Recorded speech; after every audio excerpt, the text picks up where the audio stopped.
So there are already things built in to optimize the patient for transport. So I hear it sometimes in refresher where guys will kind of just rattle off, I don't know, arbitrary things like he needs a monitor, he needs a vent, he needs a suction unit. I'm like, well, okay, cool. Like what? Okay, tell me what else he needs. Right. So maybe would special equipment be something like hypertonic? Would that be a normal thing you would bring? Yeah. Guys are always flying with hypertonic. So okay. The 9-line special equipment is a good starting point because to me, special equipment is something needed to access the patient. So that's going to be like the cut and lift kit. Maybe they need a Sketco. Maybe it's rough terrain. So we can't just land. We might have to hoist down and grab the guy. So special equipment in my eyes is some sort of equipment needed to access and assess the patient. As far as medications go, I don't know any service or unit that's not flying with,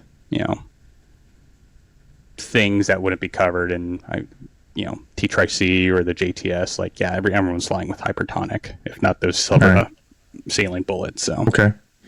I'm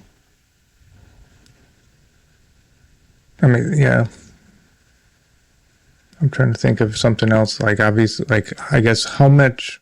Obviously, every unit's going to be different in what their SOP is, what they're bringing. Yeah. But obviously, you guys are bringing blood, and I'm guessing calcium and TXA and things like that. Yep. Yeah. DCR is built into these platforms. So the TXAs, the calciums, 2 to 4 units of blood, depending on who it is, sometimes more. If requesting special equipment, I'd say can also involve, hey, bring me that spare litter, bring me that spare unit of blood. But having planned that ahead of time, investing in your assets, so when you need it, on the worst day of your life, you can at least cash out on it. So, right. All right. We talked about documentation and writing legibly, which can be a challenge for some people on a good day. Say, I've been working my butt off on this patient. I start hearing rotors and I realize crap, I didn't document anything. What would be the bare minimum? I got 30 seconds to write. What would be the bare minimum that you need to actually take control of this patient? Yeah. Biggest thing, if you're going to write something down, it's the stuff I can't see. So drugs, ideally. If you had a choice between writing down what drugs, like the narcotics, if you tell me he's got TXA on, all right, I'll remember that. If you tell me 3 different narcotics that you pushed, all right, hopefully it's written down. It's going to be a little harder to kind of, remember. So as far as priorities of work go, drugs, stuff I can't see. And then from there, it's the life-threatening injury. What's killing this guy? And just putting an X down and just drawing it on that figure on the casualty card or whatever you have.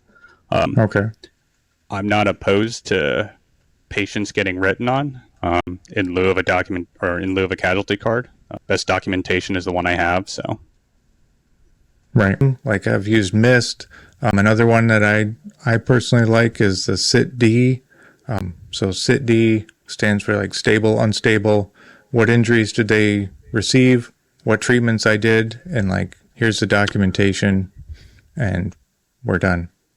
Yeah, I like the SIT-D. The MIST is nice for a launch and an en route thing, but the SIT-D is nice when we're actually talking face to face. What we like to do is, hey, give me a thumbs up or thumbs down as you're telling me stable or unstable. Obviously, thumbs up for stable. Injuries, give me, if we're short on time, give me what's killing the guy. If you say, he has a GSW on his leg, but he has peppering on his arm, but he has a junctional wound that's killing him.